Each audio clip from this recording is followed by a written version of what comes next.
안녕하세요. 청소년 매일 성경 묵상을 돕는 묵상 코치입니다. 함께 읽고 나눌 말씀은 데살로니가 후서 2장 1절에서 17절까지 말씀입니다. 여러분은 시작이 반이다 라는 말을 들어본 적이 있나요? 무언가를 시작하는 것만으로도 이미 절반을 이룬 것이라는 뜻입니다. 그런데 우리의 삶에는 시작보다 더 중요한 것이 있습니다. 바로 끝입니다. 우리가 어떤 길을 걷고 있든 그 길의 끝에 무엇이 기다리고 있든지를 아는 것은 정말 중요합니다. 혹시 그런 생각을 해본 적이 있습니까? 세상의 끝은 어떻게 될까? 영화나 드라마에서는 지진이 일어나고 괴물이 나타나고 종말이 오면 사람들이 서로를 믿지 못하고 혼란에 빠집니다. 그런데 실제로 세상의 끝, 즉 예수님이 다시 오시면 어떨까요? 그리고 그때 우리는 어떻게 서 있어야 할까요? 오늘 본문 데살로니가 후서 2장은 바로 그 질문에 대한 답을 우리에게 들려줍니다. 지금 데살로니가 교회 성도들은 혼란에 빠져 있습니다. 예수님이 이미 오셨다. 주의 날이 벌써 지나갔다. 라는 거짓 소문 때문에 마음이 흔들리고 있었습니다. 예수님을 기다리고 살고 있는데 어떤 사람이 갑자기 나타나서 기다리던 그날은 이미 지나갔어. 너희는 구원을 받지 못해. 라고 말한다면 얼마나 두렵고 불안할까요? 사도 바울은 이런 혼란에 빠진 데살로니가 성도를 위해 이 편지를 썼습니다. 그는 진리를 바로잡아주고 그들이 흔들리지 않고 굳건히 설 수 있도록 도와주려고 합니다.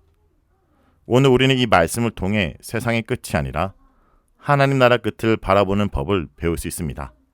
그리고 그 끝을 향해 가는 동안 우리가 무엇을 붙잡고 살아야 할지를 함께 나누기 원합니다. 데살로니가 후서 2장 2절을 보면 먼저 바울은 이렇게 얘기합니다. 여호로나 또는 말로나 또는 우리에게서 받았다는 편지로 주의 날이 이르렀다고 해서 쉽게 마음이 흔들리거나 두려워하거나 하지 말아야 한다. 당시 데살로니가 교회는 주의 날, 즉 예수님의 재림이 이미 지나갔다는 소문이 돌고 있었습니다. 이 소문은 아마 어떤 영적 체험을 했다는 사람 혹은 바울의 이름을 사칭한 가짜 편지를 통해 퍼진 것 같습니다. 여러분, 우리도 가끔 이런 경험을 합니다. 나 어제 꿈에 하나님을 만났어. 하나님이 내게 직접 말씀하셨어.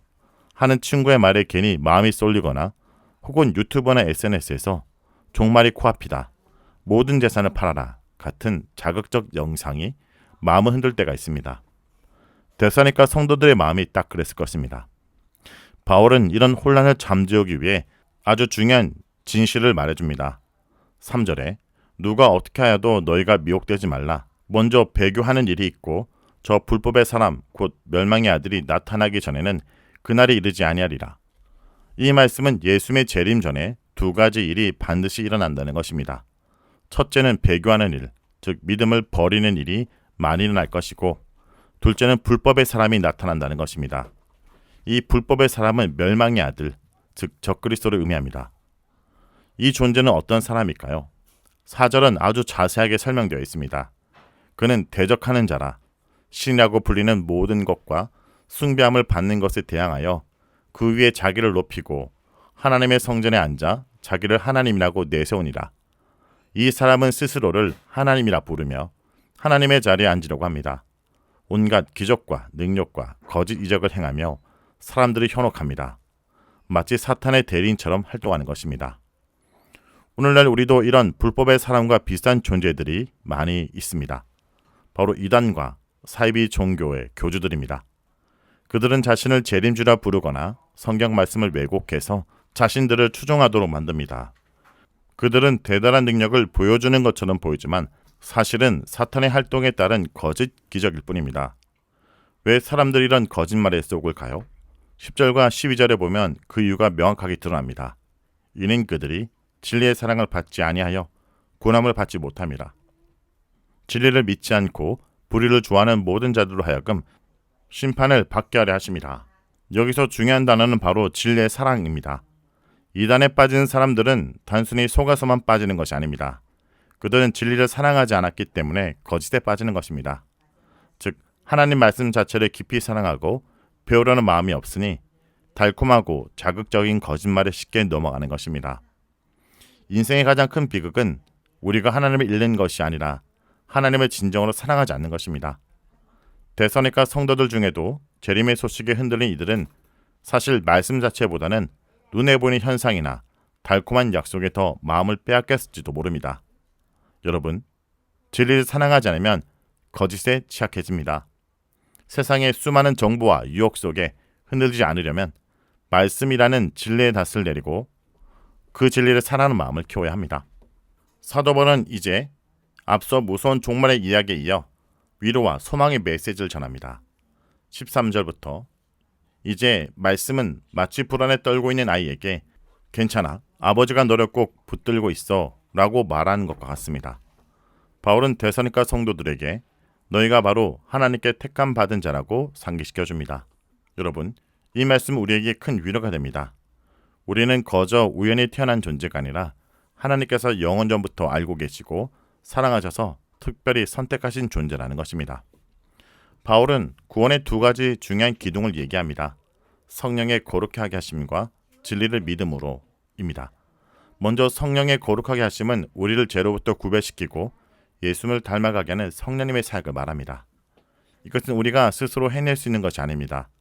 우리가 하나님을 사랑할 수 있게 된 것도, 죄를 미워하고 거룩을 추구하게 된 것도 모두 성령님의 은혜입니다. 다음으로 진리의 믿음은 무엇을 의미할까요? 바로 예수 그리스도의 복음입니다. 복음은 단순히 교리나 지식이 아니라 우리의 구원이 오직 예수 그리스도의 십자가와 부활에 있음을 믿는 것입니다. 이 두 가지가 함께 작동할 때 비로소 우리는 진정한 구원의 길 위에 설 수 있습니다. 그렇다면 우리는 이러한 은혜를 받은 사람으로서 어떻게 살아야 될까요? 15절에 답이 있습니다. 그러므로 형제들아, 굳건하게 서서 말로나 우리의 편지로 가르침을 받은 전통을 지켜라. 여기서 전통은 우리가 생각하는 옛날 풍습이 아니라 사도 바울을 통해 전해진 복음의 진리를 의미합니다. 우리가 받은 말씀 위에 굳게 서라는 것입니다. 세상의 온갖 유혹과 거짓말에 흔들리지 말고 오직 말씀의 토대 위에 굳게 서야 합니다. 그리고 바울은 16절에서 17절에 축복의 기도로 마무리합니다. 이 기도는 중요한 내용을 담고 있습니다. 첫째는 우리의 마음을 위로해 달라는 것입니다. 세상의 끝에 대한 불안과 고난 속에 하나님이 주시는 영원한 위로가 우리에게 필요합니다.